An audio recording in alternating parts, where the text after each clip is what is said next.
And Hunter, and along with me today is Doctors Leighton Flowers and Tim Stratton. Guys, welcome to the show. Thanks for having us, Braxton. Great to be here. Thanks, Braxton, for hosting us. Yeah, and let me say some things about this because this is a little bit different from what we typically do here. Once upon a time, Trinity Radio was not primarily geared toward atheism and other um, non-Christian perspectives. At one time, it was, if not always, at least a lot of the time, focused on theological disagreements that believers might have. And I had debates on those type of issues with professors from other schools and things like that. But that has changed of late, and we've been focusing more on specifically apologetics toward atheism. However, this is pretty interesting because those of you who watch our channel know that one of the issues that I focus on and have done a lot of thinking about is the nature of human freedom. Because atheists, particularly atheist naturalists, overwhelmingly seem to hold to determinism, the idea that free will, at least in the way that you typically think about it, does not exist, and that your actions and your beliefs and your thoughts are all determined. It might surprise you to know that there are Christians who hold that position as well, and they come from what is called the Reformed tradition and are Calvinistic because of the work of John Calvin. And so these Christians, if I try to charitably put this, believe that because of God's sovereignty, and we would describe God's sovereignty differently, of course, but because of God's sovereignty and his control over all things, he determines indirectly through secondary causes everything down to the movement of the smallest molecule. Now, not all Calvinists are in the same camp, but Calvinism qua Calvinism seems to rely on this kind of determinism. But most of Christianity affirms libertarian freedom, or at least does not affirm Calvinism. And so this is an interesting debate within Christianity as well. And so I think it's important that we discuss it. Now, let me talk a little bit about my two guests for a minute here. Tim Stratton is important to me because about the time I decided to move away from these theological discussions and get back into apologetics toward atheists, I prayed that God would give me some way of using what I had learned in the theological debates with Calvinists to do evangelism and apologetics toward atheists. At the time, I wasn't really aware that Tim Stratton and at least one other apologist were doing the same sort of work with free will that I was. But in a moment of prayer, I realized that William Lane Craig's moral argument could be adapted to a free will argument for God's existence. And I used that in a debate with Matt Dillahunty last year. And I feel like that was effective and really effective with everyday people who already come prepackaged with the belief that they do have free will of the sort that the three of us affirm. I didn't know that Tim Stratton was simultaneously working on an argument that was very similar. And because of that, Tim has become important to me. He helped me a little bit to prepare for that debate. And he runs a ministry that focuses and kind of orbits around that topic called, it's the Free Thinking Argument is your argument, and it's freethinking.com.org. Close. Yeah, it is the free thinking argument, and I also have the free thinking argument against naturalism. To be specific, I have several different free thinking arguments, but the website is freethinkingministries.com. Yeah, and I've written at least a couple of articles for that, including a breakdown of my debate with Matt Dillon. That's right. How the free will argument works with that. But yeah. Tim means a lot to me in that regard, and I don't know if I ever told you this directly, Tim, but it serves as confirmation to me that that we would both be working on these kind of arguments. And so it's great to have you here. And so Dr. Stratton, we're glad to have you with us. And Leighton Flowers has been very important to me because this is back when I was still dealing with these theological debates. Leighton and I began talking and sharing ideas, and he came to work for Trinity College of the Bible and Theological Seminary, and is one of our professors of systematic theology and soteriology and maybe a couple of other courses, and has become a very, very close friend. He's invited me to speak at the Unapologetics Conference. He is the head of evangelism and apologetics, I think, for Texas Baptists all over the state of Texas, and has opened a lot of doors for me and has become a dear, dear friend, and runs his own YouTube channel and podcast called Soteriology 101. So whether you're an atheist, a Muslim, a Christian, or anything else, if you are interested in this discussion of how Christians think about, within Christianity, about the nature of salvation and human freedom, you would love Dr. Flowers' show. So go check that out. Leighton, did I get all that right? And do you have anything to add to that? Well, I just can't believe you didn't mention our trip to Israel together, because that was something that we shared as a fellow apologist and friends as well. Getting to ride on a bus next to William Lane Craig and Mike Lacona and Mark Middleberg and Sean McDowell and a ton of other great apologists that we were able to not only listen to the guide, but listen to some of the best biblical scholars in the world while we were driving around Israel together. Yeah. And that's one of those memories I'll never forget with you, Braxton. Well, that's a door you open for me. And it is very nice to sit in Jerusalem and have breakfast with, and these are the people at your table: William Lane Craig and his wife, Sean McDowell and his wife, Mike Lycona and his wife. Pretty cool, you know? Yeah, it was very much so. And I think you went on that trip the next year, didn't you, Tim? Yeah, just last October I was there with Mike Lacona and Sean McDowell and Paul Copan and all those guys. So fantastic trip. If there's any listeners are out there and you haven't made it to Israel, once this pandemic is over, make sure you find a way to get down there. It's unbelievable to walk in the same places that Jesus walked. So yeah, definitely a life transforming experience. As we get started here, Jim Amberg, thank you so much. Jim Amberg is such a benevolent supporter of what we do here, and thank you so much for that. He says, Happy Good Friday, and yes, I'm glad you said that so we could remember to mention that, but thank you, Jim. All right, as we jump in here, let's explain a little bit. So we're responding to another Christian who is our brother in Christ. We love him. I'm sure we'd be close friends with him if we got to hang out with him. And he is a French philosopher who was an atheist, became a Christian. So praise God for that.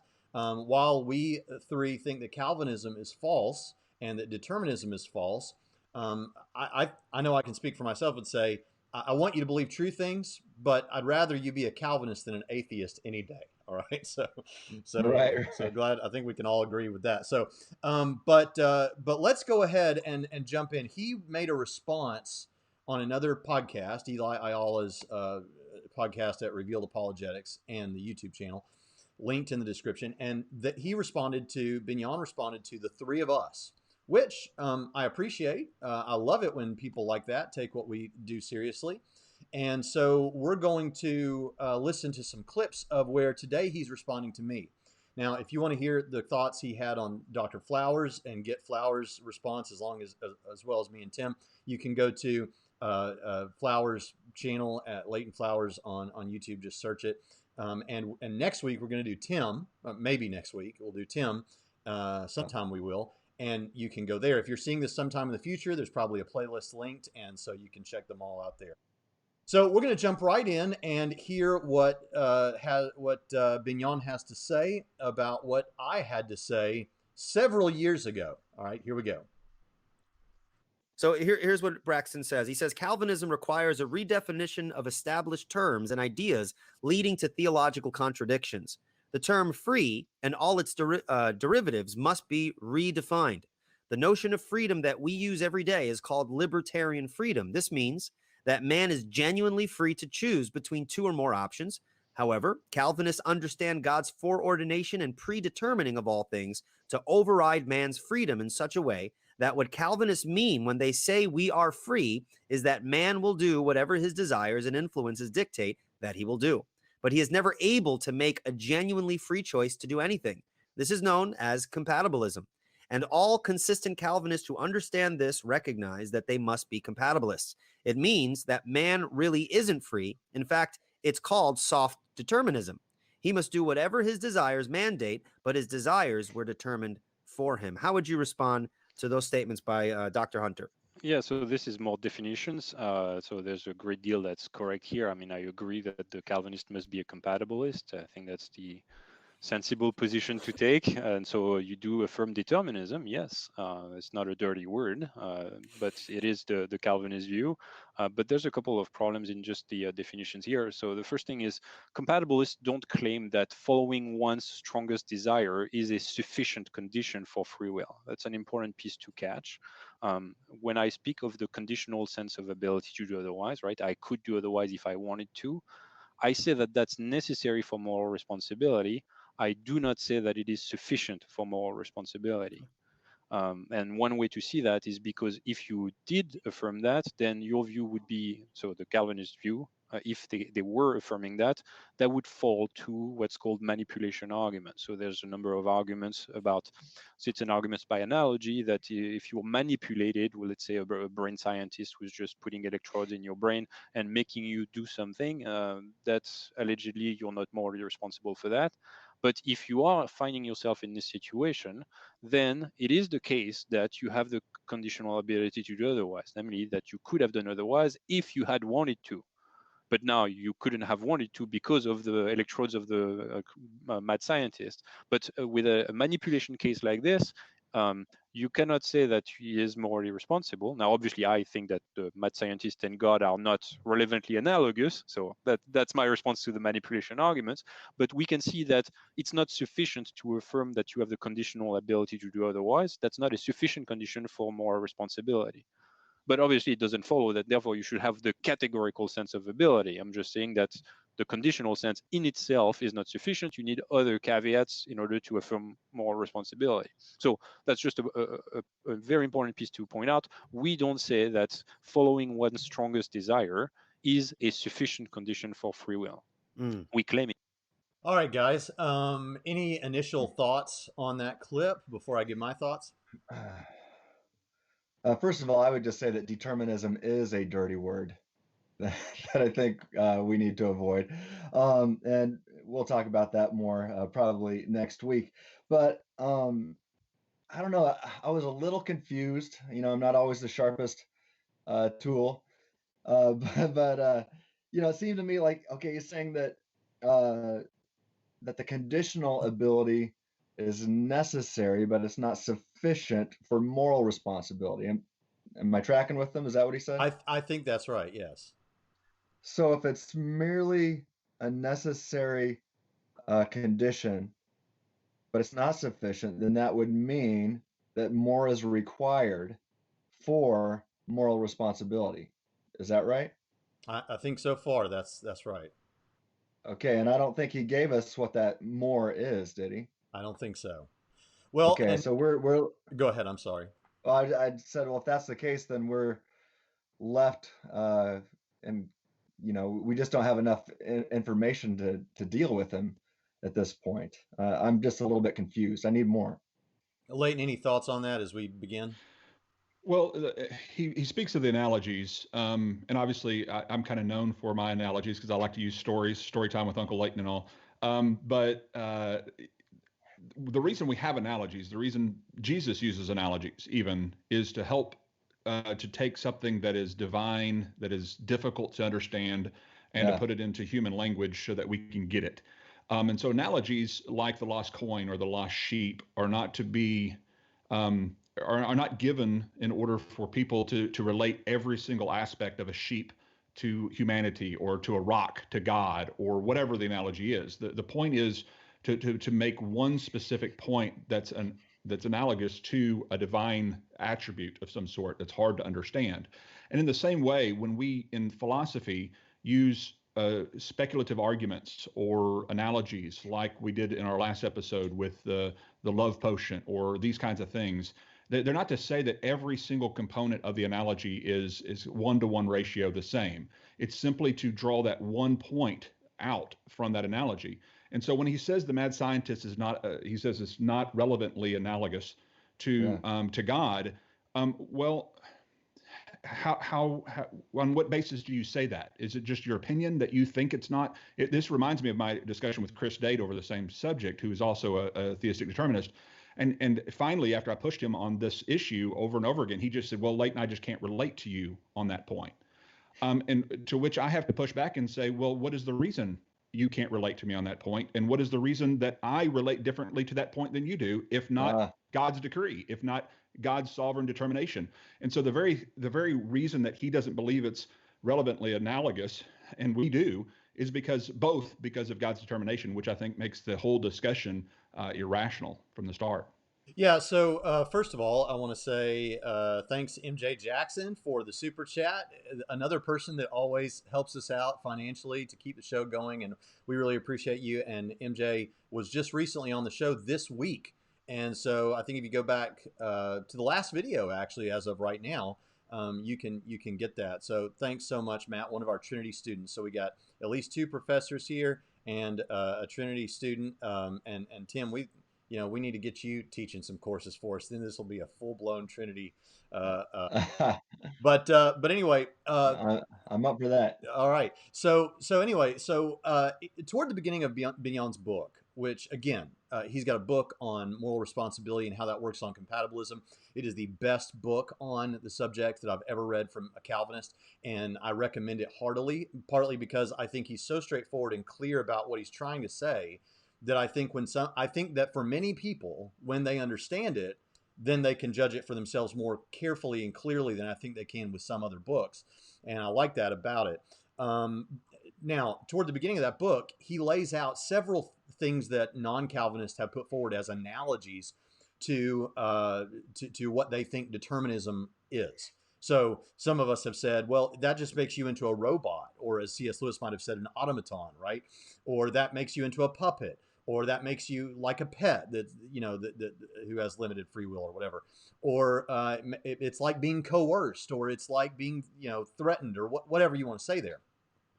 Which is kind of like what he says here with, it's like there's electrodes on your brain, right? Well, here's the thing about that. In each case, he shows how the particular analogy is dissimilar from determinism. So in the case of a marionette, the marionette is not conscious, right? And so, or in the case of being coerced, nobody's got a gun to your head, right? And we kind of covered that, the differences there with the love potion last week. Yeah, of course, nobody's got a gun to your head, but you're still being manipulated or coerced in that sense of it. What I found the first time I read the book, and I read it more carefully later to make sure I was getting it right, and perhaps I'm still not getting it right, but to my knowledge, what I take from it, and Bignon, forgive me if I'm not characterizing this right, but I think I am. The problem with it is, in each of those cases, of course, that we can take any particular analogy and show that there's something that is not directly analogous, but that's kind of to attack the analogy rather than the point of the analogy. Right. And what you get when you look at all of these analogies that he mentions, that is the same, is that in each case, something external to the thing or the agent is determining what the agent will do. And that is the part that we find problematic. That's the part that we find similar to determinism, directly similar, directly analogous. And so because of that, when we come to the issue of the electrodes on the brain, yeah, I think that is analogous to determinism, because even the only difference I think he can say is, but our experience as humans isn't like that, or our experience of humanity is different than a marionette or a robot for these various reasons.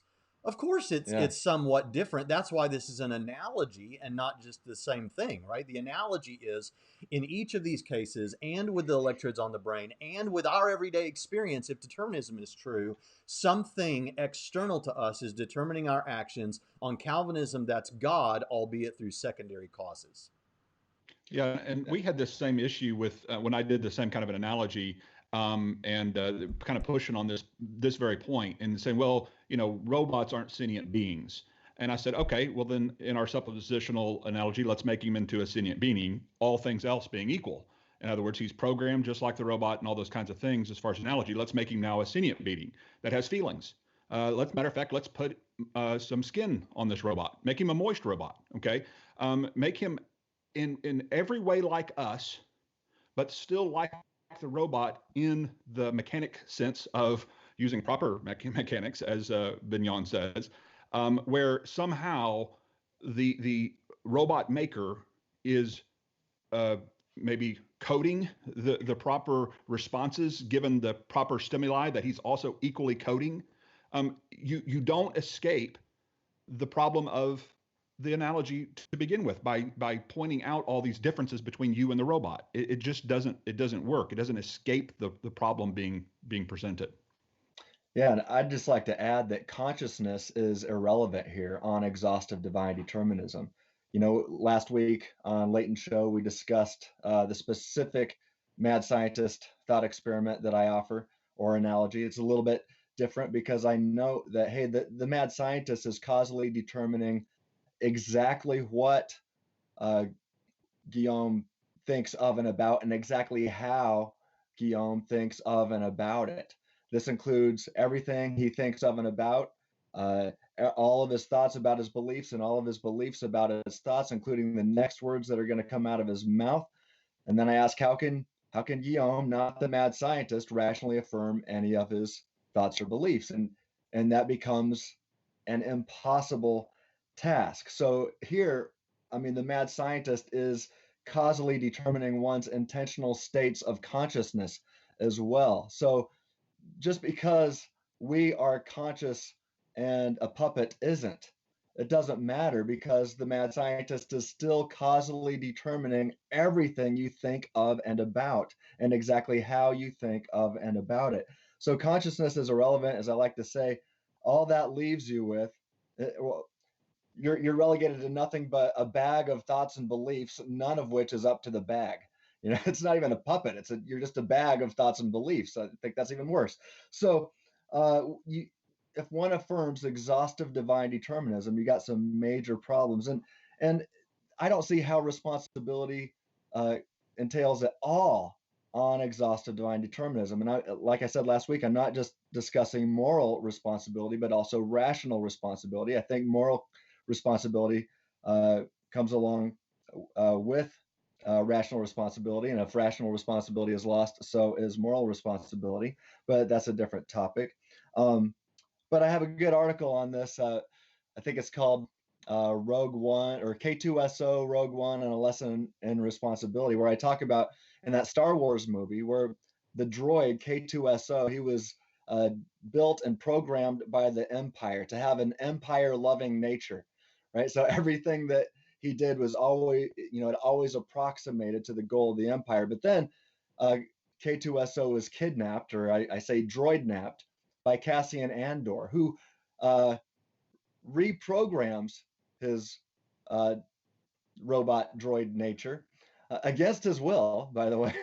He reprograms his nature to now have a Rebel Alliance loving nature. And so now he always acts in accord with the goals of the Rebel Alliance. So the way the droid, I don't think droids are really conscious, but let's just assume for the sake of the analogy that a droid could be conscious here.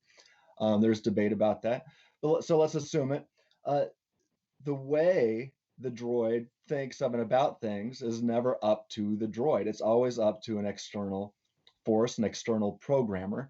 And I think that's quite analogous to God in this, at least in the way he views God. Yeah. So I don't know. What do you guys think about that? I think here's the thing. That's just another reason to think that Rogue One is in the top 2 best Star Wars movies of all time. I love that movie.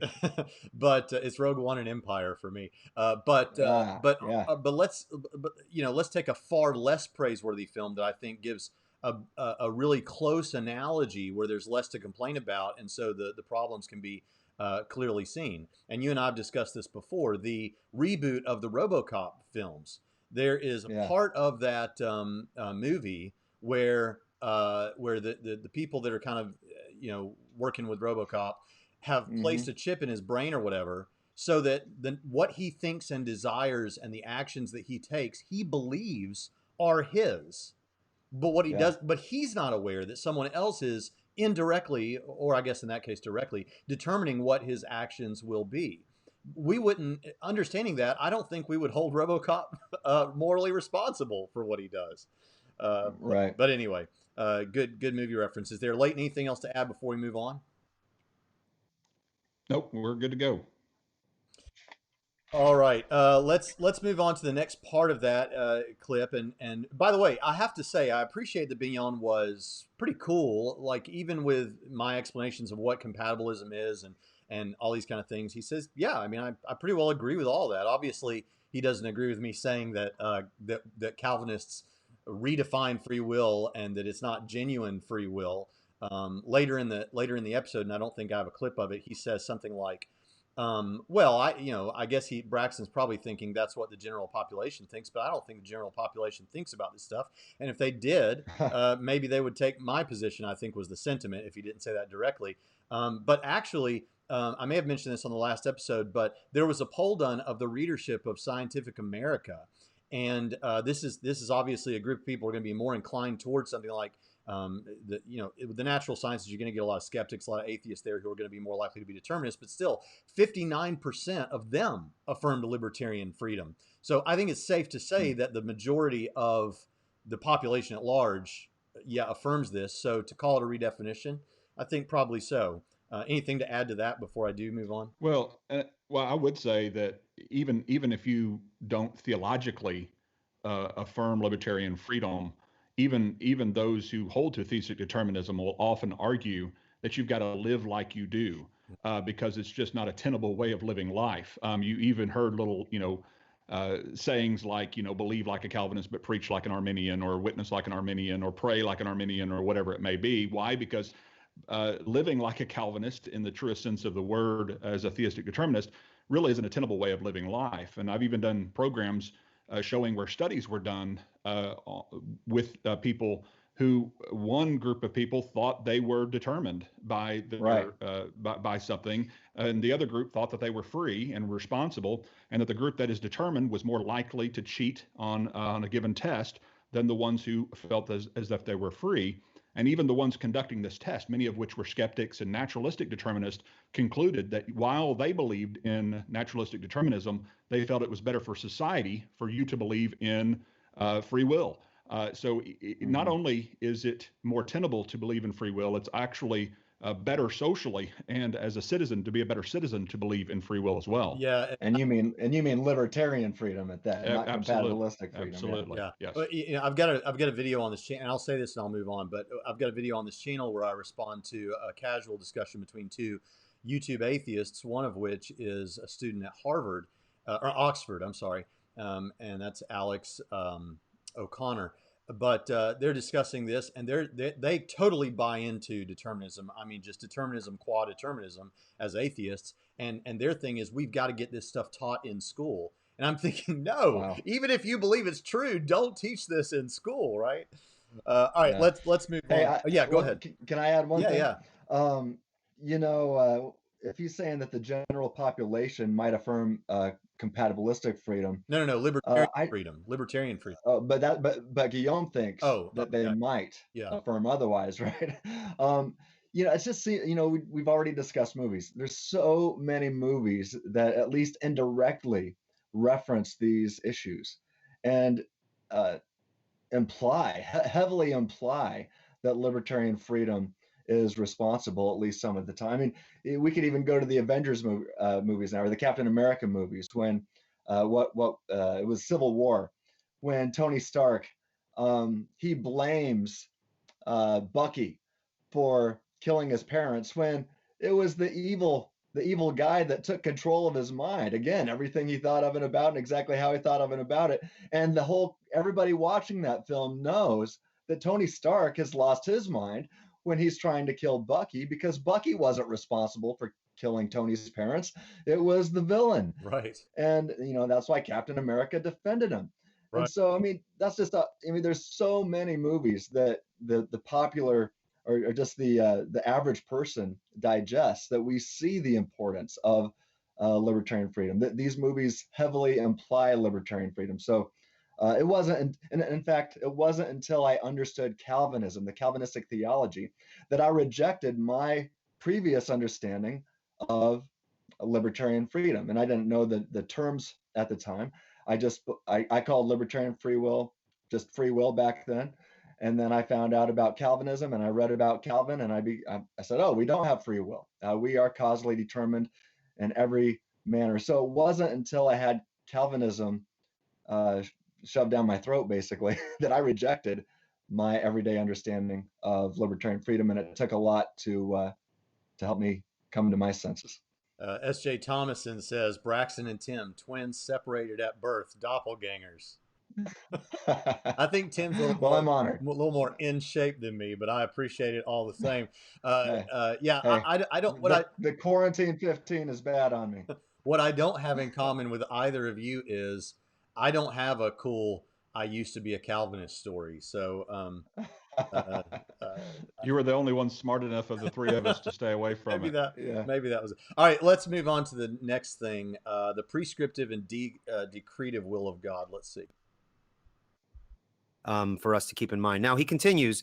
Dr. Hunter says evil is according to the will of God in the Calvinist position, right? The Holocaust, a child molested, it's according to the will of God. Every aborted child, every case of cancer, every traffic accident.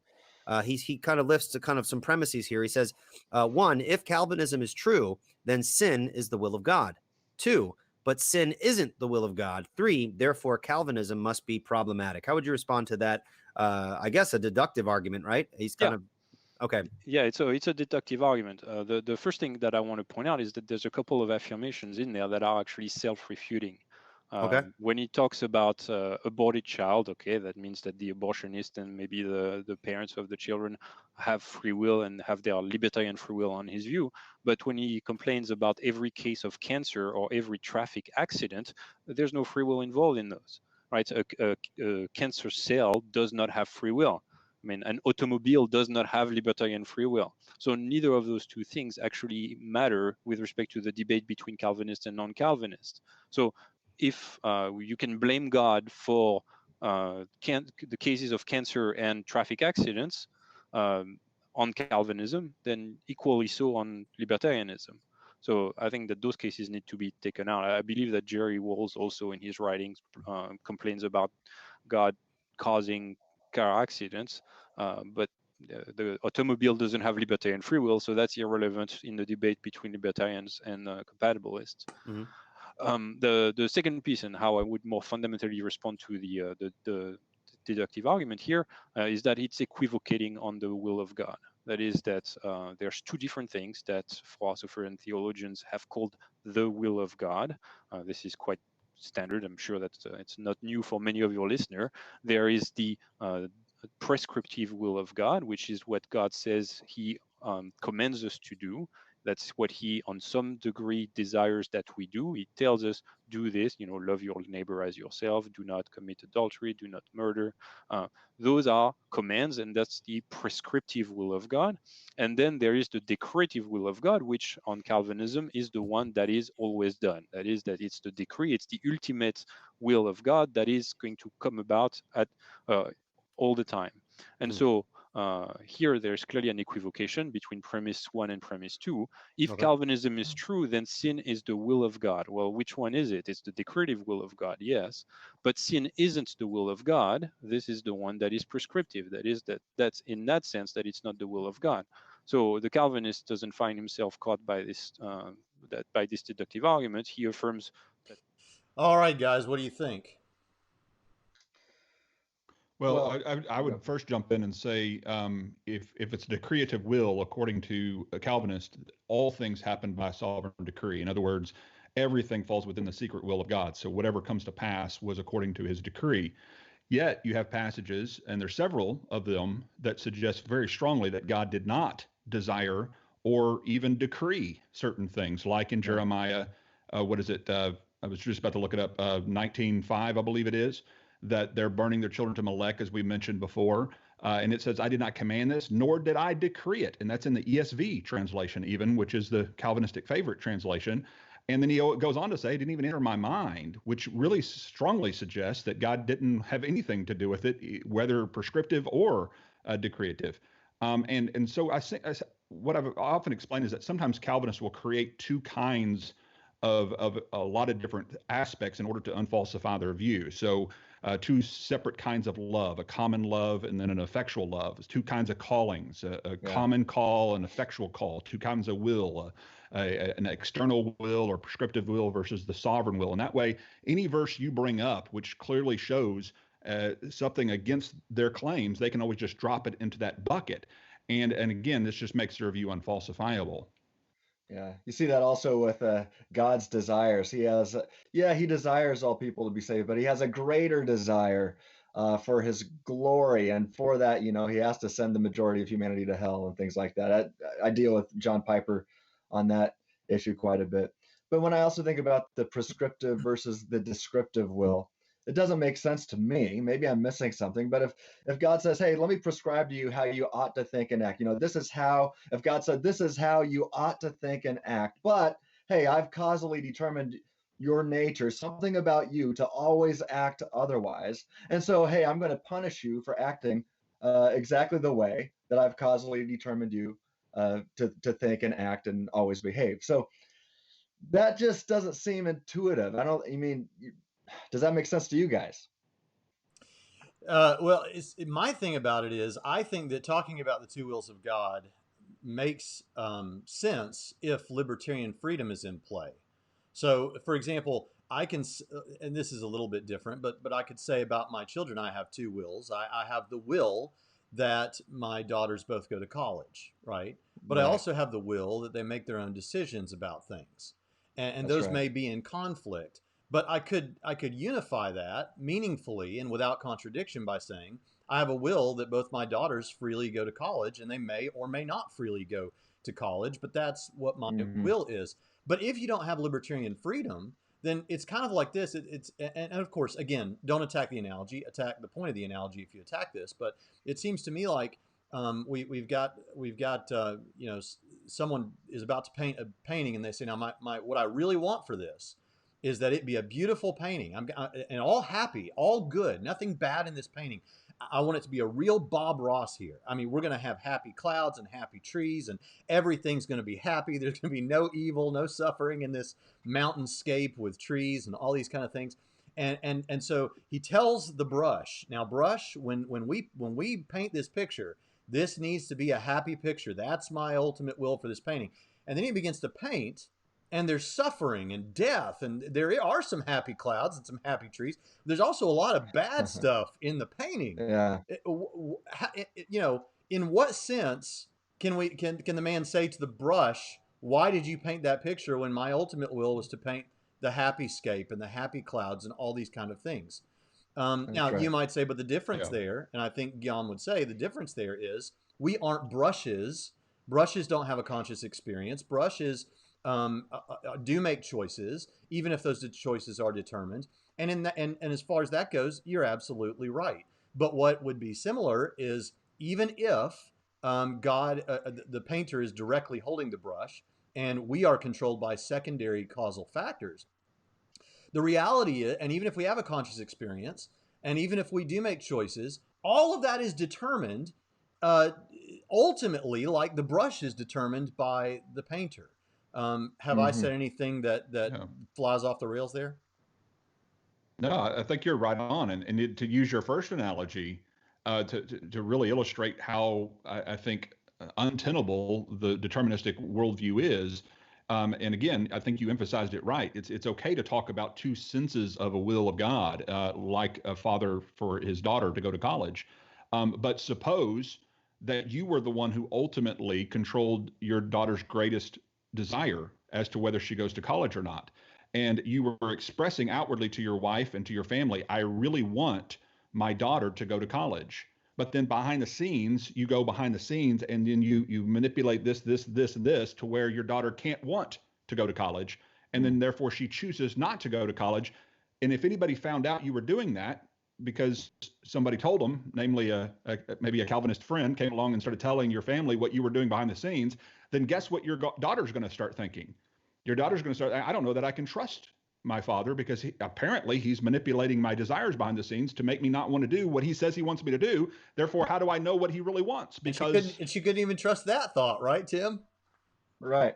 That's right. Because on exhaustive divine determinism, her thought that, well, I don't know if I can trust God, or in your daughter's case, I don't know if I can trust my dad. Well, you would be causing and determining that thought as well. So again, this is what Dr. Craig calls that sense of vertigo that sets in. But you can't even say that sense of vertigo is warranted or justified because, again, that sense of vertigo would be causally determined. So this is just the absurdity of the view that really thought that Guillaume and so many other Calvinists, James White, that I could go down the list, John Piper, these guys want to affirm this exhaustive divine deterministic view, and it is just it's absurd when you consider everything that's caused and determined. I'm going to throw up one more question before we move on, because Jared Craig is, I think he said he's not sure exactly, so maybe an agnostic or an atheist, but he's asked you asked a lot of questions about your work, Tim, and so I think it's appropriate. He's a friendly guy, but he says here, if I am inclined to think that on Molinism, human sin is the will of God, what would be the best work or reference for me to clear this up? So if I am inclined to think that on Molinism, human sin is the will of God, what would be the best work or reference for me to clear this up? And maybe you could just answer him directly if you have an answer. Well, yeah, I'd tell him to spend some time on my website. A good pop level version of this would be my interaction with Avengers Endgame and Infinity War, where I show how Doctor Strange had how he willed some things into actual existence, even some bad things into actual existence because he knew that possible future or possible world was the only world in which the evil of Thanos was defeated. So I, start there. I also have two responses to Greg Welty on this issue. My second response really tightens some things up there. But yeah, I think, Braxton, what you said is if we have libertarian freedom, then we can make sense of these two wills of God. So I think maybe this might answer Jared's question. Yeah, God's desire, he gives us libertarian freedom. And if libertarian free will is, we're not playing word games here, but I really have the ability to obey God's commands or not, then God can create a world in which we have that freedom, and we actually can obey God's commands. But since he's given us libertarian freedom, that means we actually can reject God's commands and sin. Now, a God with middle knowledge knows that all of this, and I was planning on talking about this later when we're dealing with another quote from Bignon, but God would know, he could even call this world very good if he possessed middle knowledge. This world filled with sin, if he knows that this world also is ultimately the best possible or best feasible world, or at least a tied for the best feasible world. So again, I think, Braxton, you already answered his question when you said that sin can make sense, or how did he say it? I'm having a hard time reading it there. Sin is the will Human of God. sin is the will of God. Yeah, I think it makes sense on Molinism to say, yeah, this is not my will for you to sin, but I know that you will sin, and I know that sin will be used for the greatest good. And so then we can talk about these competing wills or whatever. Yeah. But I don't think it makes sense on exhaustive divine determinism. So what I hear you saying, and this is the way I might put it, is to say, look, when Molinists are thinking about God's aware of all possible worlds, that doesn't mean worlds that actually exist out there somewhere, but worlds where there is nothing contradictory. They're coherent worlds. Right. And yes, I think that there is nothing, as far as I can tell, contradictory about a world in which everyone is free and everyone doesn't sin. However, that doesn't mean that there's a feasible world like that for God to create. And what I mean when I say that is, once you give man free will, there just may not be a world like that. And so if God wishes for man to have free will, even if he's God, you can't force someone to freely always do the right thing unless you take a compatibilist view of freedom, which, by the way, on compatibilism, God could have, as Jerry Walsh says it, made it such that everyone freely and joyously always does exactly the right thing. But he didn't. And why not? Because he wanted certain of these things to happen that seem terrible and are terrible. But the bottom line is, if God wants man to have free will, and there's not a world where he gives man free will where they don't sin, then I think most of us would speculate and say he probably chose based on some desire that he has, like the most number of people getting freely saved or something like that.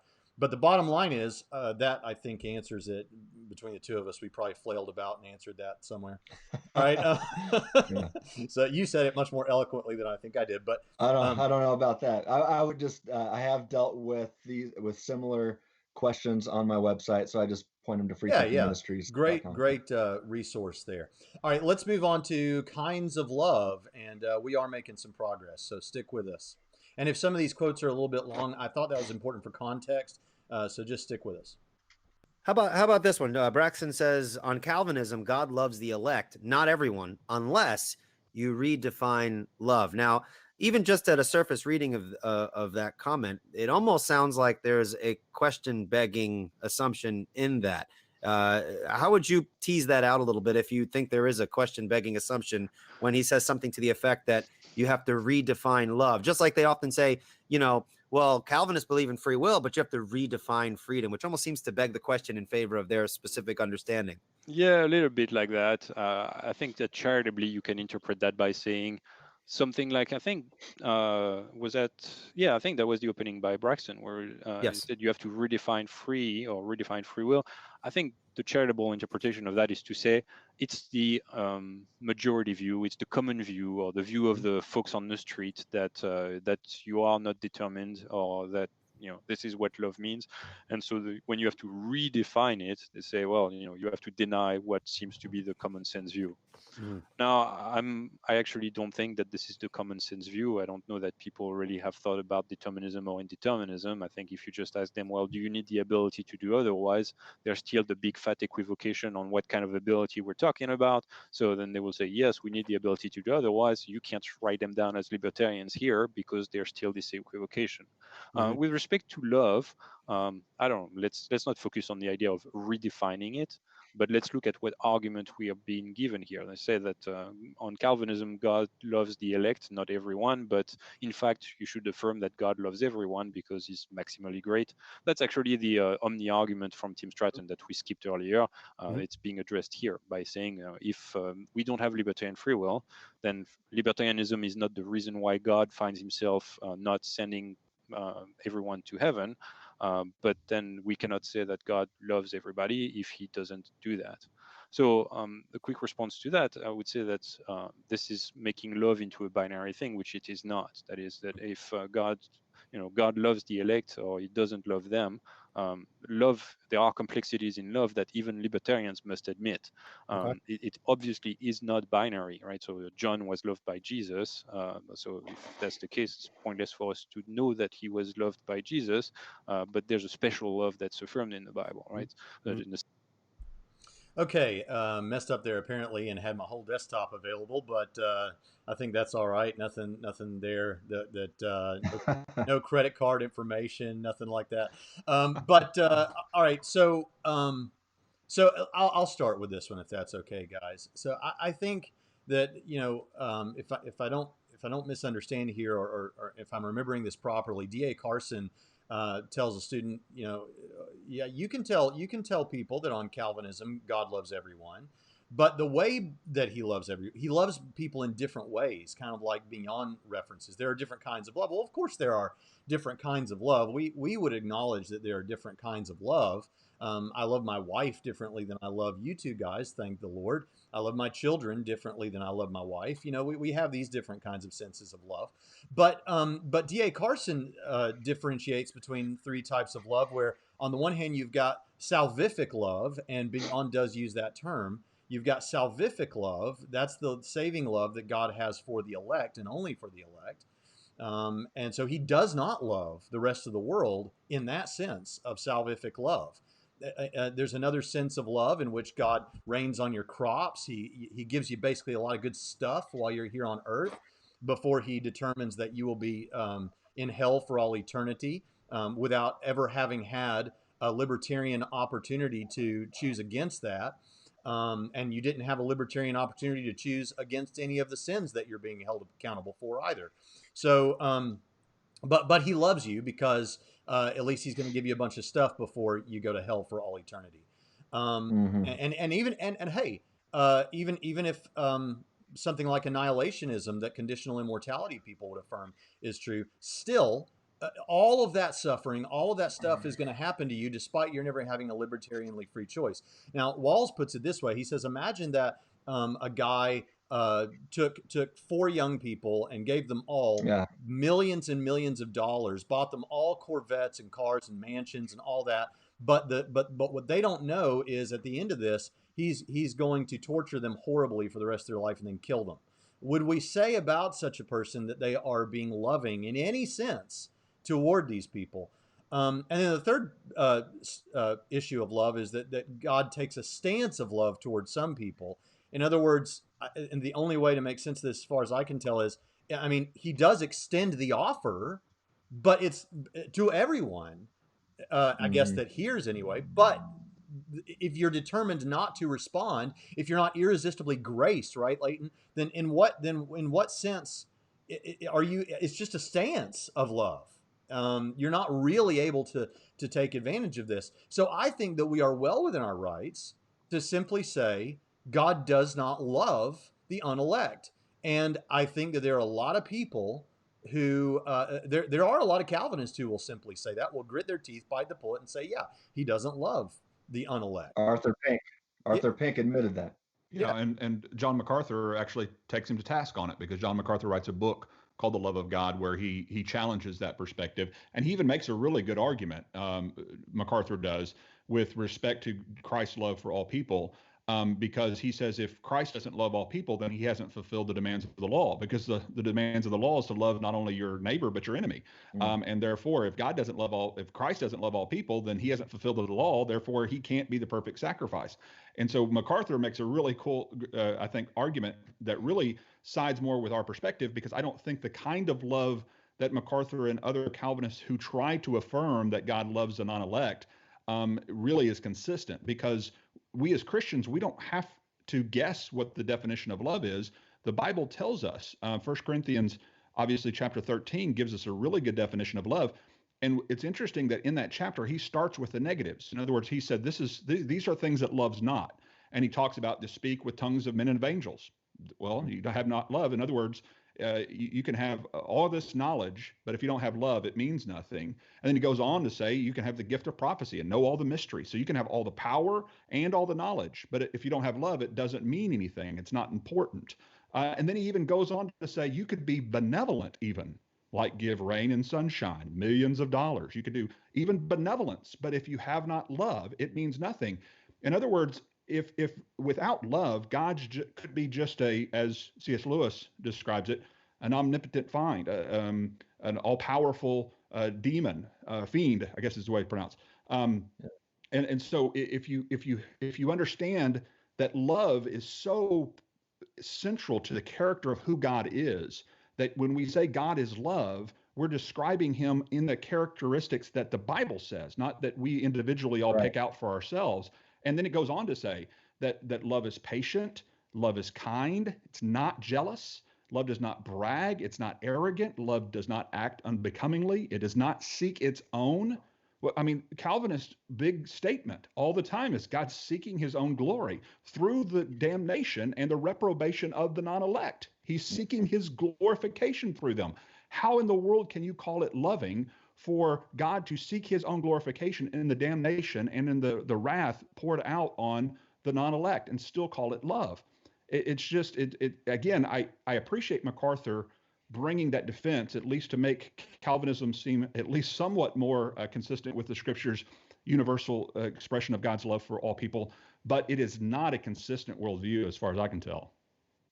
Yeah, I would agree. And I think it's also intuitively obvious that if somebody really loves another person, ultimately that entails a desire for their eternal flourishing. So imagine this. Imagine if a husband said to his wife, he said, honey, I love you so much. I'm so thankful that God brought us together. I just want the best for you on this planet, but I actually hope you burn in hell. Well, I think they need marriage counseling, right? I mean, there's a big problem there. That's not love. If the husband said, "Yeah, I will lavish all my, flowers and chocolates every day, and I'll, whatever you need, I'll get it for you, but I hope you burn in hell." No, that's not love. There's some deep problems there. And if a mother was going to say to her daughter, honey, I love you so much. I'm so thankful that God brought you into my life, but I really don't care if you make it to heaven or not. Well, that child is going to grow up with major problems. So if there is not, if it's going to be said that God loves somebody yet doesn't desire their ultimate flourishing, then I think it's obvious that, like Arthur Pink would admit, that God does not really love that person. Yeah. Yeah. Well, anything else to add to any of that, guys, before we move on?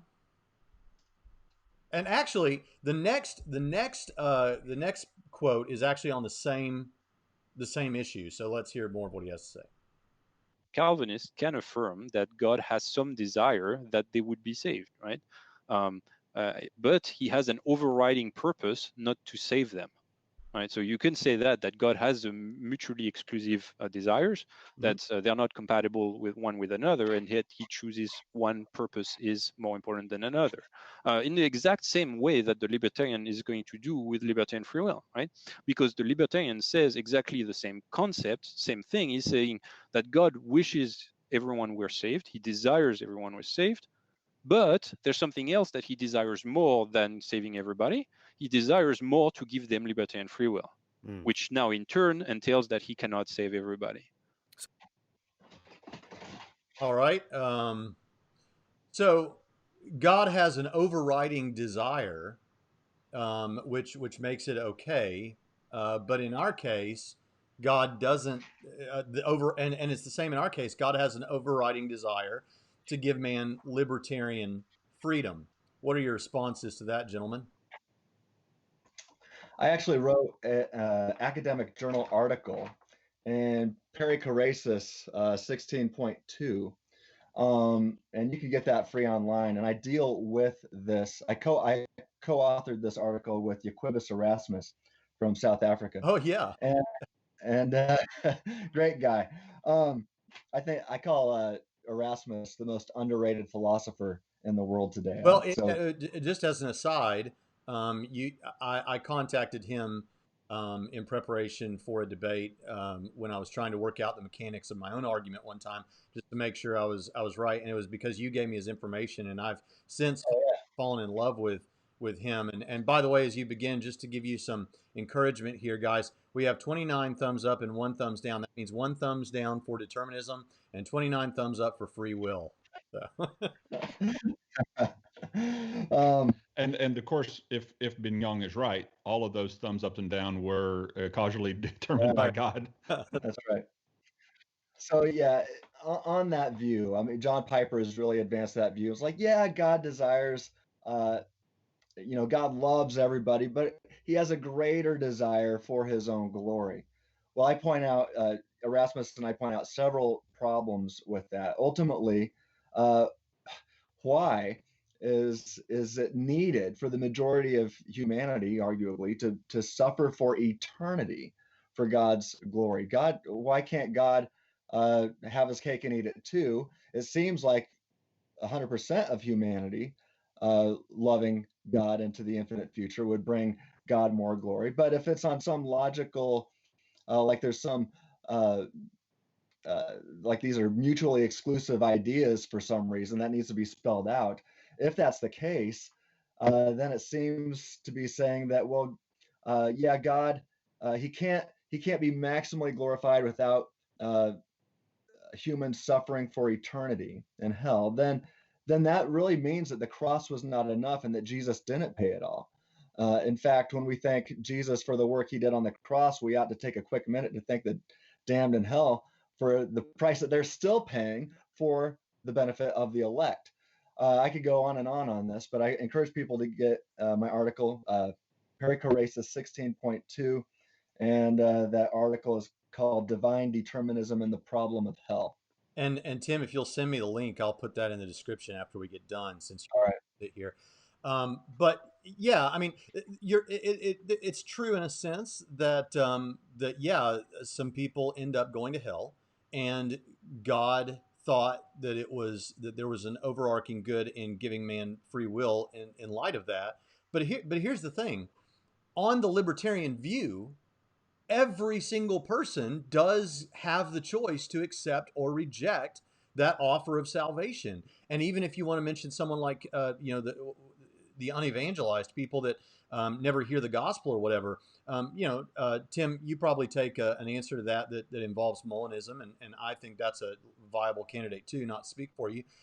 With Leighton and I both kind of approach this in a way that I think has at least some clear examples in Scripture of not that the Molinism approach doesn't, but with the issue of Cornelius in Acts chapter 10, he was a man who was open to God, and God sends more revelation, right? And everyone has the general revelation of the world around us, such that Paul says that idolaters are without excuse.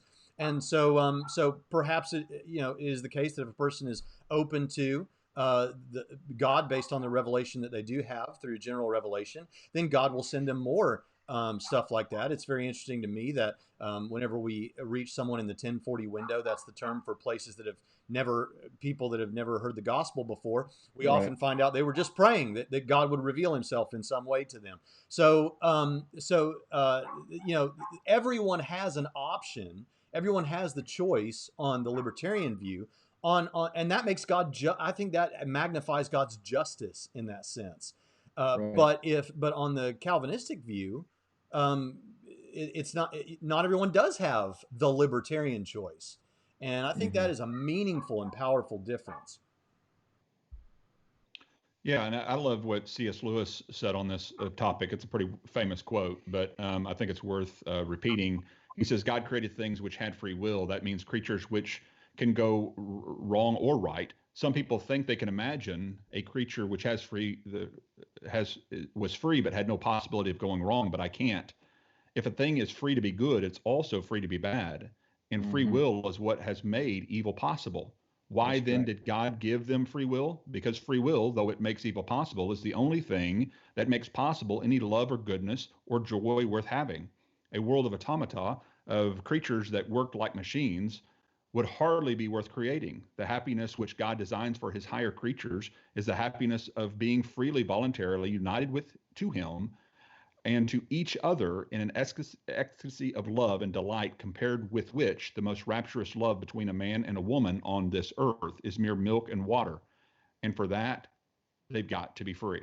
And so I just think that the free will defense, the free will theodicy that you hear by the leading apologists around the world when confronted by atheists as to why evil exists, all of this rests upon this theology of free will, that yes, God wants a real world worth creating, not just a computer programmed world or a world of avatars or robots or puppets or whatever analogy we want to use there.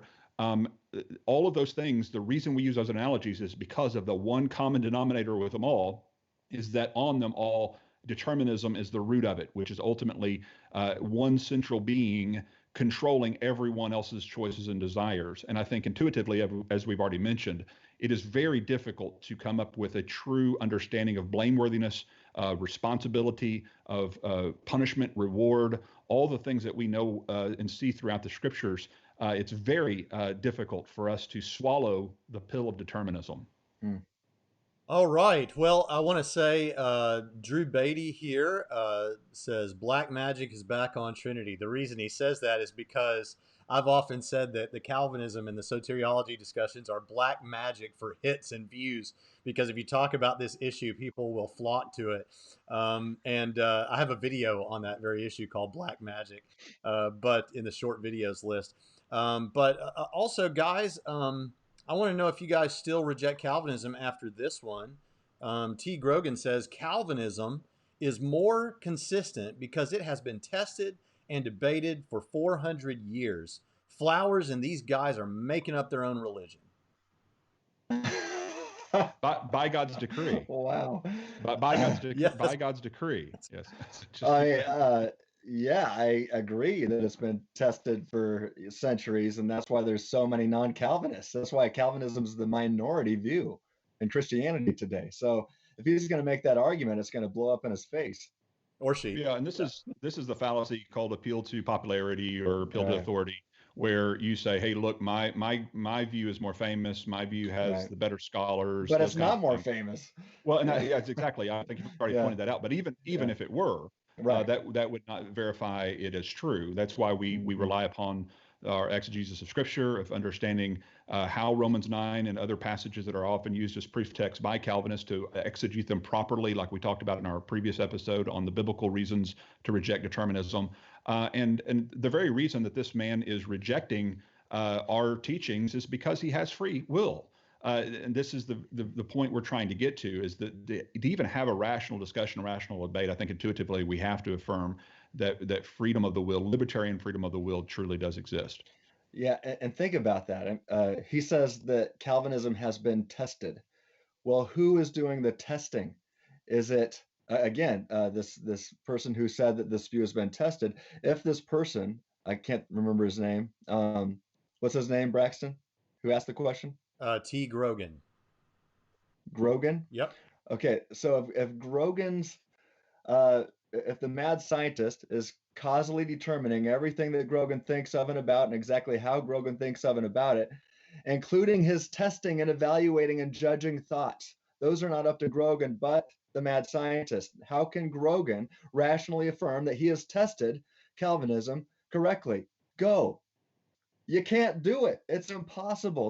There's Grogan doesn't do any testing on exhaustive divine determinism. It's all the mad scientists, and you can replace the mad scientist with physics and chemistry or with God, and you're going to have the exact same rationality problems, but for different reasons. But it's still a rationality problem. You can't do it. And so when the Bible says, test the spirits, well, who's supposed to do that? If God is causally determining all of my testing, the way I test things. All right, is it me that's doing the testing or is it God? Yeah. I think it's obvious. Yeah. Rationality Well, goes out the window. As far as we can tell, moral responsibility seems to go out the window. It's at a great cost. And then at the end of the day, after the great cost has been had, whatever we think that's wrong, God determined for us to think that wrong thing. That's right. Yeah. That's right. Yeah, and there's a little debate going on in the side chat. I was kind of reading through some of those too, and people seem to think that if it's not determined by God, it must be random or just this chance, just it just happens. And that's not what we're arguing. We're arguing that the choice is determined by the chooser. We believe in what might be referred to as even self-determination. And in other words, God has created, mysterious as it is, because God is able to create beings with libertarian freedom. That's a power we believe he possesses, whereas Calvinists often argue that he doesn't have that power to be able to do that, because it would be creating another God in their mind for some reason. At least that's been the argument of some Calvinists. But just people in the image of God, in the likeness of God. That's all it is. Exactly. And that means that we're able to determine our own determinations. God's not determining what I will determine. God has determined for me to make my own determinations. And I think he has that power. Do you deny that God has the power to create beings that have the ability to make choices that aren't determined by him? I do. You apparently don't. Now, I believe he could have done it Calvinistically. He could have done it in theistic deterministic world. He could have done that because he's powerful enough to create beings that are just causally determined by him. But I also think he's powerful enough to create beings who are not determined by him. Do you affirm that? If you don't, then you've just denied that God's all powerful. You've just said that God's limited. And therefore, I'm saying my view of God is more free than your view of God. My view of God is more powerful than your view of God, because you have limited God's ability to only be able to create determined creatures. I have expanded it to say God can not only can he create determined creatures, he also can create free creatures, libertarianly free creatures. And that may be a mystery beyond our full comprehension as finite beings, but I think he can do things I don't fully understand because he's God. And here's the thing, and we said this a little bit on the last episode, but here's the thing. The only out someone could have to say, well, he's still omnipotent, but he just can't give people free will, would be to say that there's a logical contradiction, because omnipotence doesn't entail that God's able to do things that are logically contradictory things, because those aren't things.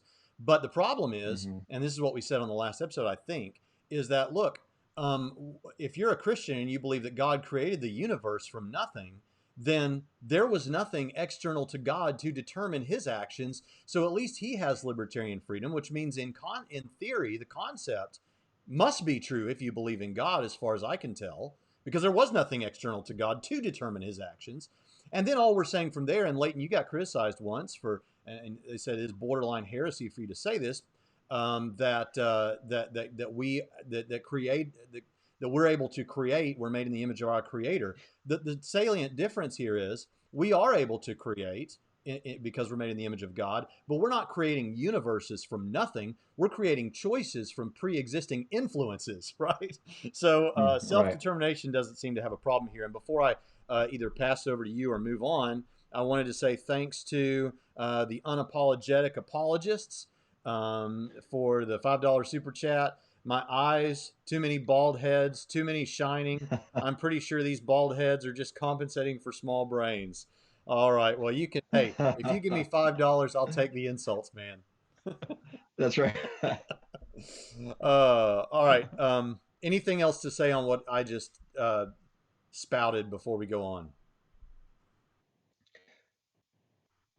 I think you got it. All right, good. This is the last clip for those that are listening, and this is the one that I've been looking forward to getting to the most, and that is the issue of the problem of evil and whether or not Calvinism has an adequate response to arguments from evil. So even if it's a lengthy clip, just stick with us. This is going to be good. All right. He also says that Calvinism fails to adequately address atheistic arguments from evil. And then he lists 4 possible responses to the problem of evil, which include character building, heaven will render earth a vale of tears. He says the Calvinist response, people in hell glorify God because he can exercise judgment. And then he says, my view, libertarian free will. And then he presents a theodicy there. He says the first 3 still place God as the author of evil. God acts in opposition to his own nature and is the direct cause of evil in this world. Without libertarian free will, the free will answer is not available. Yes, I agree with that. So I agree that without libertarian free will, the free will answer is not available to respond to the problem of evil. Mm-hmm. Which some people need to recognize in the Reformed community or the Calvinistic community, by the way. Yeah. Okay. Then he says, the cash value of this is that without belief in some form of libertarian free will, the free will answer is not available. If the free will answer is not available, then Calvinists are left with no adequate answer to atheistic arguments from evil. Yeah, so I think here the first conditional is true and the second one is false. So yes, the cash value of this is that without belief in some form of libertarian free will, the free will answer is not available. Mm-hmm. So that's true. And the second one is if free will is not available, then Calvinists are left with no adequate answer to the atheistic arguments from evil. No, that's false. We are not left without an adequate answer. We give the exact same response that you give to natural evil. God has sufficient reasons for evil and good purposes or good intentions, right? With the classic Genesis 50 text, what you meant for evil, God meant for good. So we're saying that God has sufficient reasons for evil, and he has good purposes and good intentions in bringing it about. And it's important to note that, so Braxton here is saying libertarian free will is his theodicy. It's not just a defense. That's an interesting, strong claim to make, because a theodicy is an account of how you think that God, why do you think God actually allows evil in this world? Right. Evil happens because, and then fill in the blank. That's a theodicy. As opposed to just a defense, which Alvin Plantinga draws the distinction between those two. Plantinga says a defense is just an account of what could possibly be the case to show that evil and God are not incompatible. To say, here's the possible reason that he could allow this, to show that if that reason were true, then the two would be compatible and true. So we show that the evil and God are not incompatible by saying this, but we're not committed to saying that's the reason. We're just saying that's a possible coherent reason. So here, Braxton is not saying that free will is his defense. He's saying it's his theodicy. So he's saying this is the reason why God allows evil. So now he needs to be careful. I don't know if he takes it this far or if it's just a quick statement in a debate. I don't want to press too much, but he needs to be careful that libertarian free will does not explain all evil, even on his view, right? Yeah. Okay. Let me respond to that first before I kick it over to you guys. First of all, that is, we do think that free will answers natural evil, and we're going to come to that. That's right. That's the issue we most importantly want to get to. But yes, I'm aware of the difference, and I meant what I said. Free will is my theodicy. My theodicy actually encompasses all of the other theodicies I mentioned in the debate, except perhaps for the Reformed theology. And there I would still say I believe God has a plan that he's working out toward a redemptive end. It's just that on our view, because of the free will, it allows for God to redeem evil things without wanting the evil thing to happen in the first place. He sees the evil that happens, and he's able to bring something beautiful out of it and redeem it. But he didn't want the evil thing to happen. Now, what I want to say is why the theodicy versus defense. Yeah, I teach a class on the problem of evil at our school, and I often point out that in the logical arguments from evil versus the evidential arguments from evil, in the logical argument, it's making a stronger statement, but is easier to reject. Because with the logical argument, you're saying, therefore God must not exist, or God does not exist. All you have to do to get out of the teeth of that one is to give a defeater or a defense, to show any possible explanation that might even remotely possibly be true that would get you out of the teeth of that problem, a reason why a loving and just God who's all powerful and all knowing might allow for some evil. So the free will answer there could work as a defeater. You don't even have to know whether it's true. So long as it's possible, then the logical argument goes away. That's why atheologians have gone away from logical arguments. And there's a great book, Evidential Arguments from Evil, edited by Daniel Howard Snyder, that puts together a collection of essays from theists and atheists, all discussing this issue. And you can see in there again and again and again and again, people like William Rose saying, yeah, that's been put to bed. Now you need to go with more probabilistic. That's making a softer claim that's saying, we're not saying therefore God doesn't exist. We're saying given certain gratuitous evils that don't seem to have a redemptive purpose or an overarching good, then it's less likely that God does not exist. And there, yeah, I'm offering free will not just as a defeater, but as a theodicy, meaning I'm willing to defend it. I'm willing to defend it to the hilt. I could be wrong, but I don't think I am. I don't have Cartesian certainty about it, but I'm pretty darn confident. I'll just put it that way. So yeah, I meant theodicy instead of just defeater. It wasn't just a passing statement in a debate. Having said that, pass it over to you guys, and you guys can talk about this. And if you say what I would say, then we'll just leave it at that. If you don't, I'll give my answers to these things. Well, Leighton, I've got a lot to say on this, so why don't you go first? Well, first I'll mention the biblical argument that he makes out of Genesis, where he speaks of Joseph's brothers selling him into slavery. This was brought up in my debate with Chris Date on the Unbelievable program. And one of the issues with the Calvinists is that we as non-Calvinists can concede that God did mean for an evil event to come to pass, like the crucifixion, for example, like the hardening of Pharaoh's heart to where the plagues took place. There are things that God, that are even evil, bad events that God actually means to happen or intends to take place. But what you have to understand in those situations is that God doesn't have to causally determine the brother's pride and lust to do so. For example, we see in 1 John 2:16, it says, "For all that is in the world, the lust of the flesh, the lust of the eyes, the boastful pride of life, this is not from the Father, but from the world." And so the pride of the brothers and their jealousy for Joseph, that's not from the Father, that's from the world. God didn't causally, i.e., sovereignly decree for the brothers to have pride. He simply knows their pride. He knows their behavior is bad, and he uses them in their sinful intentions, which is actually originally to kill him, and may even circumstantially work within those situations to make sure that instead they sell him into slavery, which is an evil event that God intended to take place. But that doesn't change our view of that perspective in saying, like I've used the analogy of the police in a sting operation. The police can use criminals. You don't make them criminals. He didn't cause their criminal behavior, but the police officer knows the criminals in the neighborhood. They know their intentions and therefore uses those intentions to bring about a sting operation, the selling of drugs at a particular date and time. Well, if the cops can do that, how much more so could God do this, where he knows the intentions of sinners, he knows the intentions of Judas and Pilate during the time of Christ, and he uses those intentions to bring about a good purpose through a sinful event. And so these are the kinds of situations that I think are so important to understand that no way violates libertarian free will in any sense of the word.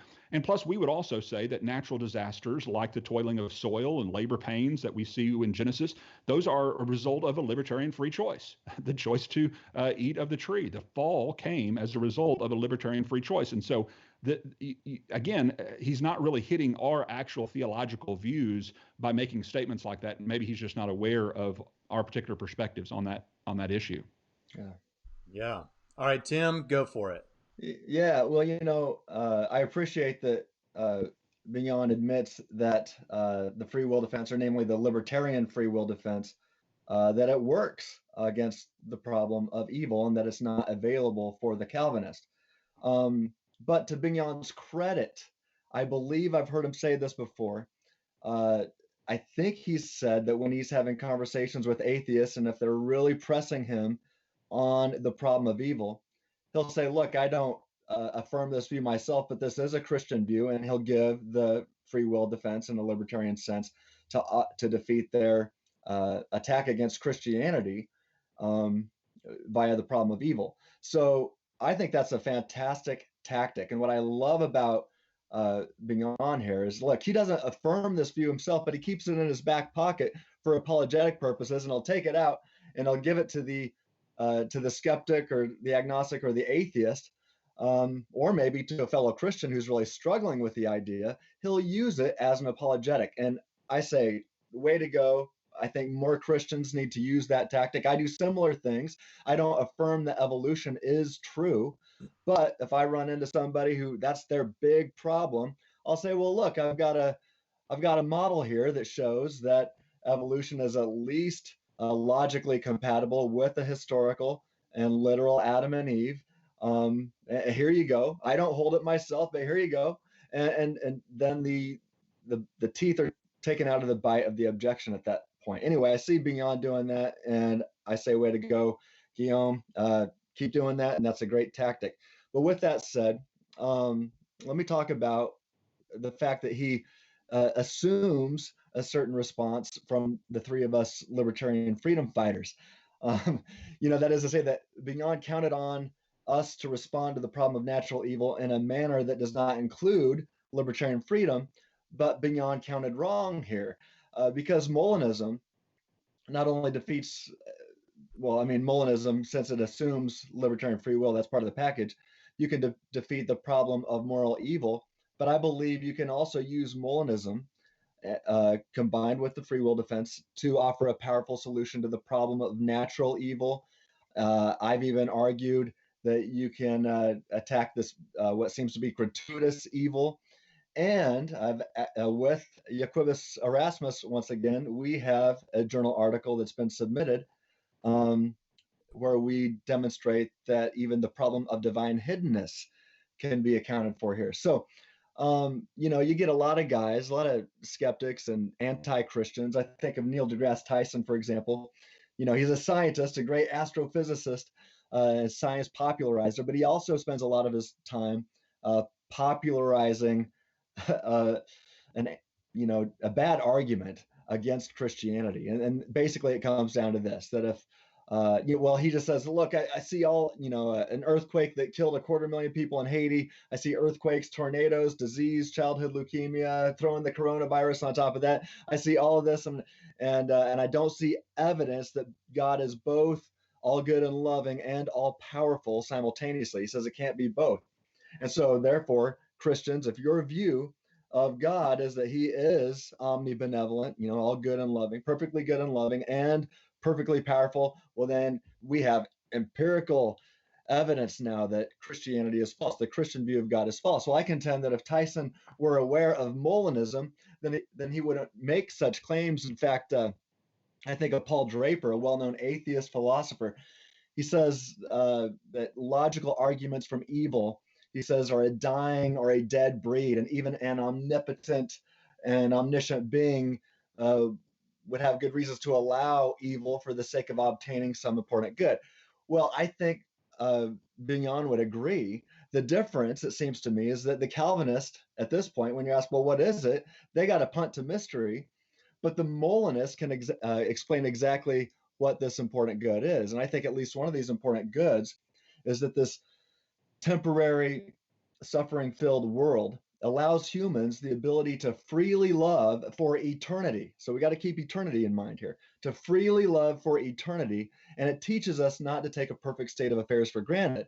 And we have biblical data showing us that beings do take perfect states of affairs for granted, that finite beings do. Adam and Eve, Satan, and a third of all the angels seemed to take a perfect, suffering-free state of affairs for granted, and they wrecked it.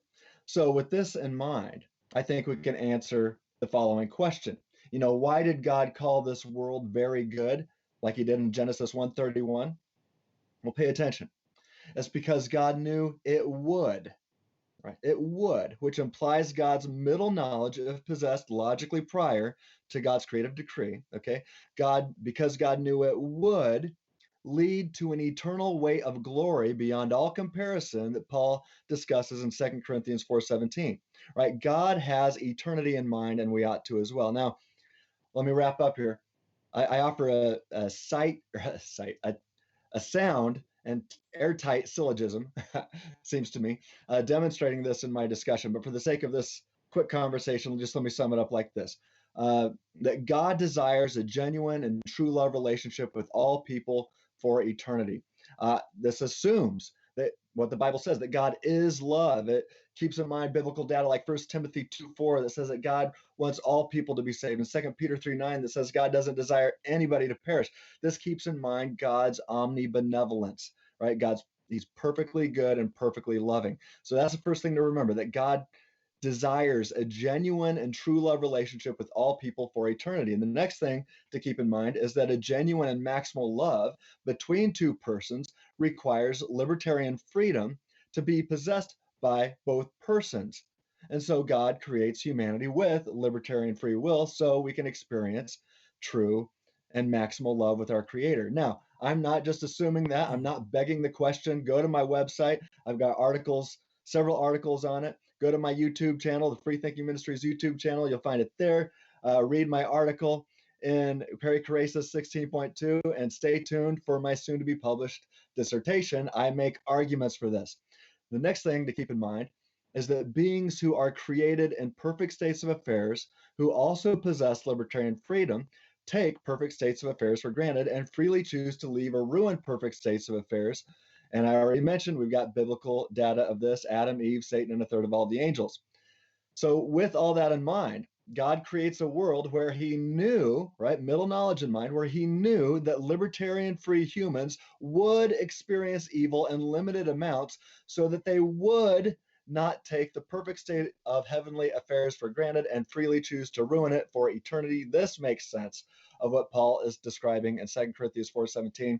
And lastly, if this is all the case, then God creating a world where he knew that free creatures, in a libertarian sense, would learn from our evil mistakes, as well as natural suffering like the coronavirus, right? All of this is actually good and loving, and it's a gift from God. So that's all I got to say about that. Well, you know something though, Tim, that if you just take what you said there about if free will makes love possible, genuine love, and if that love it has eternal potential there, that it will last eternally, then that means that it is a potential infinite, which blows out. I mean, nothing will equal that.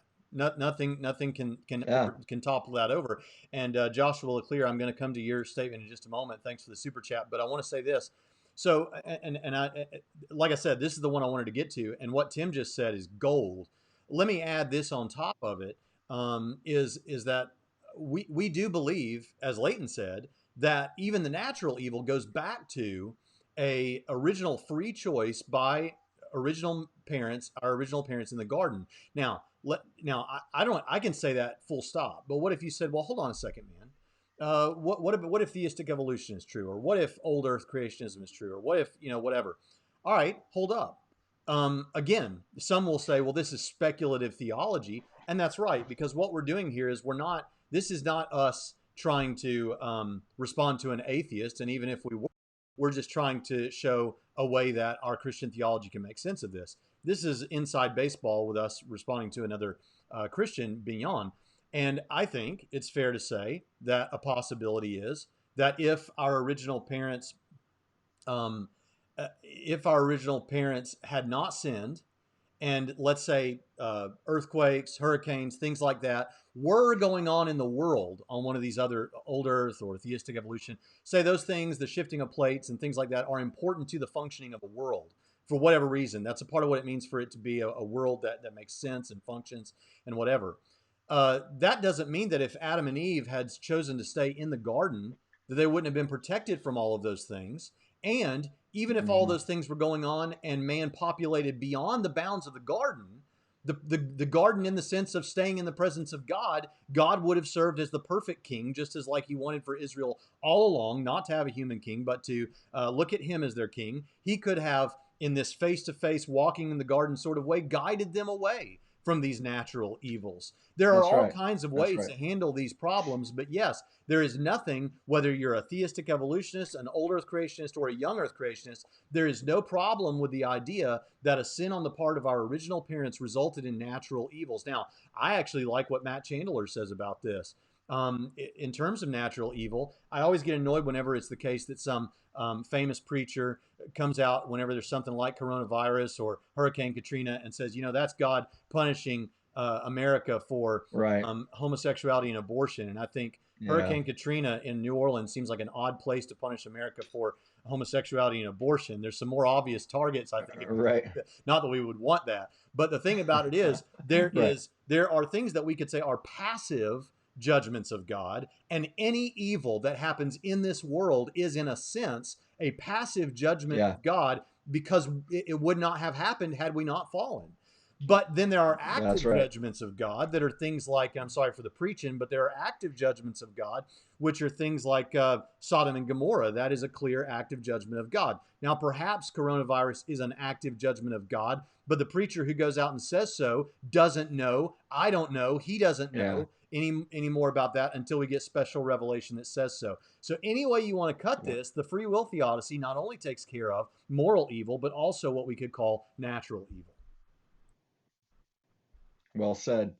And just quickly add, to the person that says, well, what if evolution is true? What if old earth creationism is true? That doesn't matter.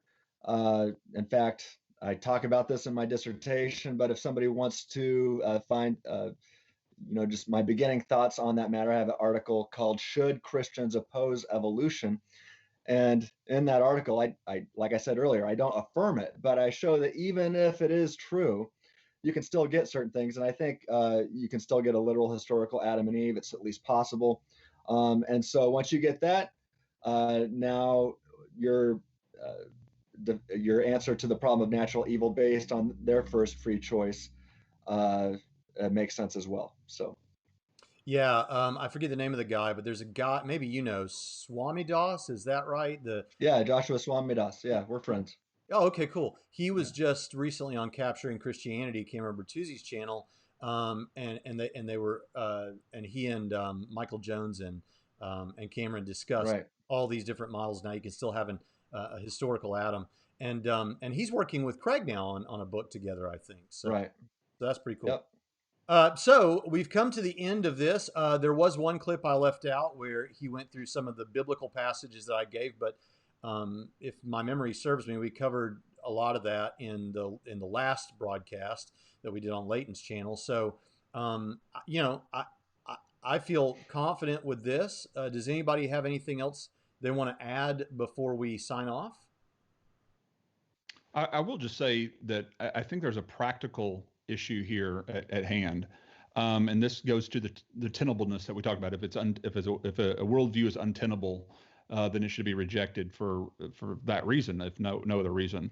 And this gets to, if you believe that God is ultimately decisively in control of your desires and choices, then if you happen to be one who struggles with addictions or with sinful thoughts and actions and those kinds of things. This was part of my testimony as a young Calvinist, where I was dealing with some addictive behaviors in my own life. And so my conclusion was first to start doubting whether I was elect, because I would begin to wonder whether God would elect somebody and then have these desires and these lustful thoughts and things. And so I first started doubting whether I was elect or not. And then once I was told that if you have any desire to follow God, then it must come from God. You must be alive. You must be reborn. You must be regenerated if you have that desire. So I go, oh, okay, well, then that must mean I am elect.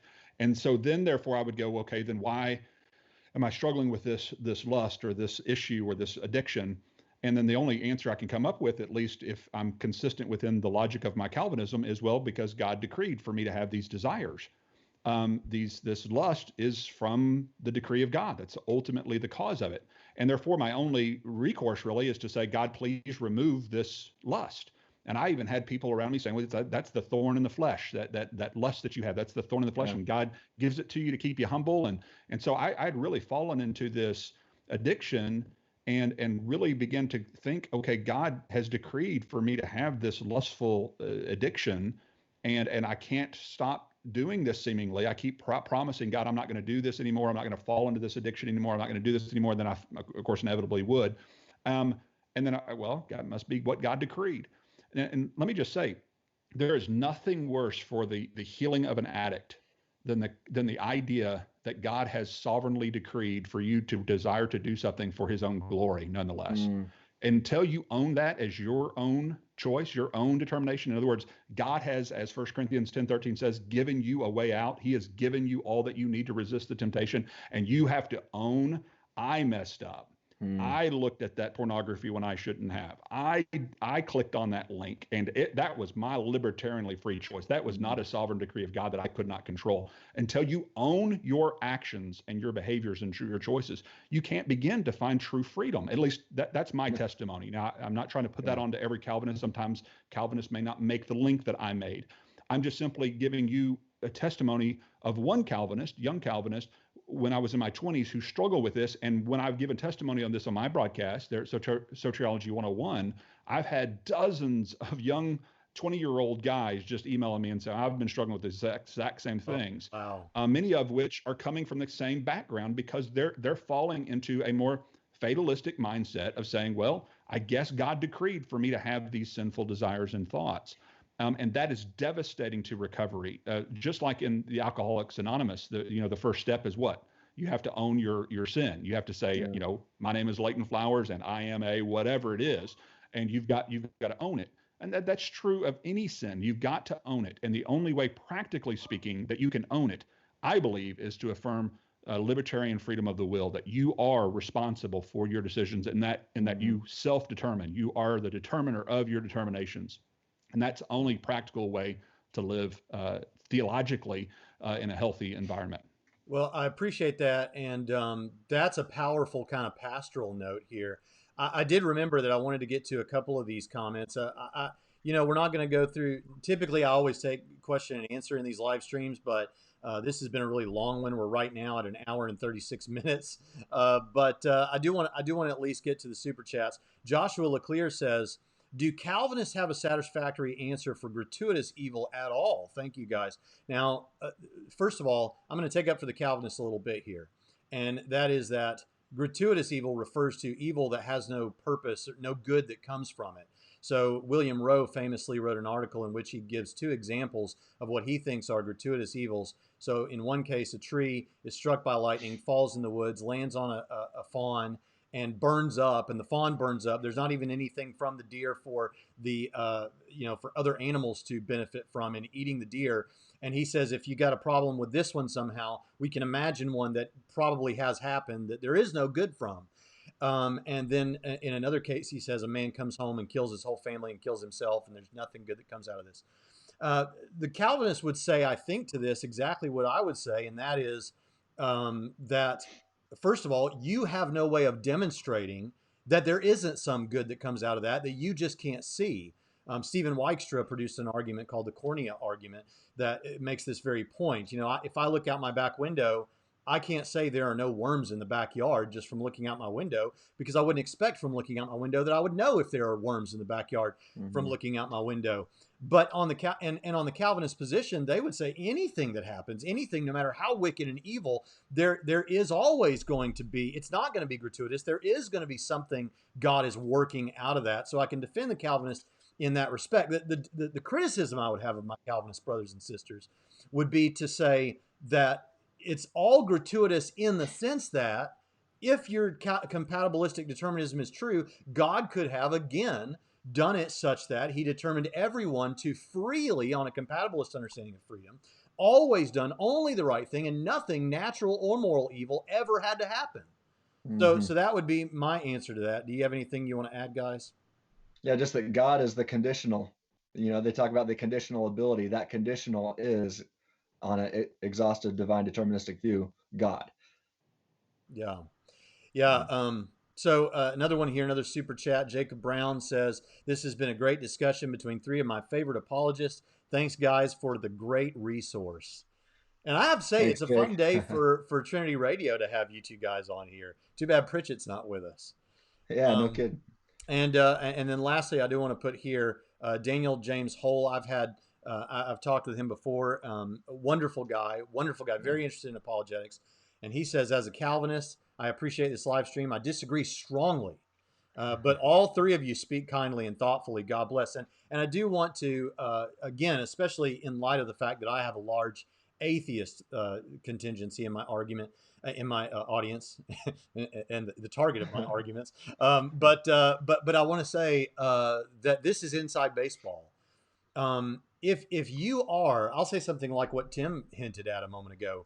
If you are a Calvinist, if you're an atheist and you say, I just can't get past determinism, I just have to believe determinism is the case for whatever reason, we all think you're wrong, and we think that can give good reasons why you're wrong. But that shouldn't prevent you from becoming a Christian, because there are Christians who are determined. That's right. You know, so anyway, that's really important. And Bignon is a careful thinker. We all love him. We would sing worship songs in church right next to him. We could probably amen a lot of the same sermons. So I want to make sure that is clearly said, even though we've made some very straightforward, bold comments here. But with that, you know, I'm pretty well at the place where I'm ready to start to tie this off. What do you guys have to say? Anything else? Well, I just want to apologize for my video.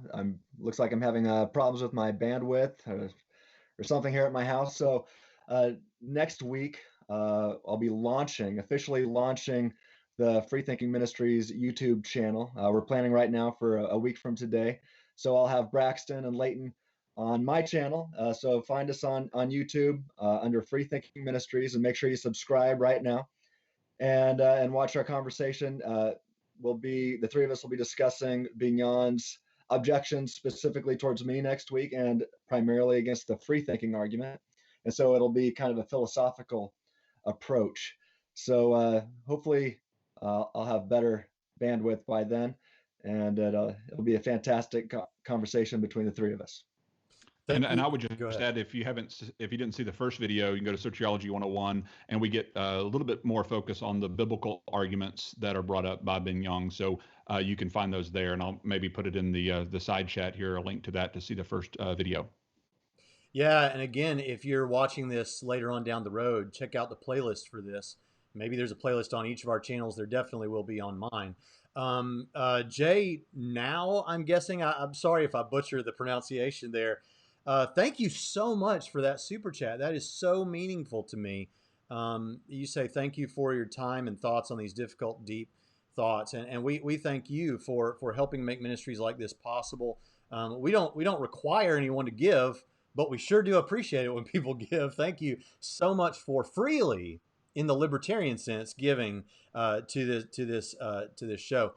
Yeah, please do subscribe to both of these guys' channels. I benefit from each of them. They're some of my favorite thinkers and people, and appreciate that so much. And tomorrow, we're going to have a premiere. We already recorded it, but it's going to be a premiere, so it'll happen live, of a discussion that Jonathan Pritchett and I had with Adam Holman. It's the last in our series responding to him at Meta on 78 questions for Christians. And tomorrow we're dealing with virgin birth questions and questions about differences in denominations and what would make me stop believing in God. And there's all kinds of good stuff in there. You want to be there for that. We'll try to do that about 10 o'clock, I think, unless that changes. So make sure that you not only subscribe here and to these two guys, but click the notification bell so that you'll get notifications when we send them out.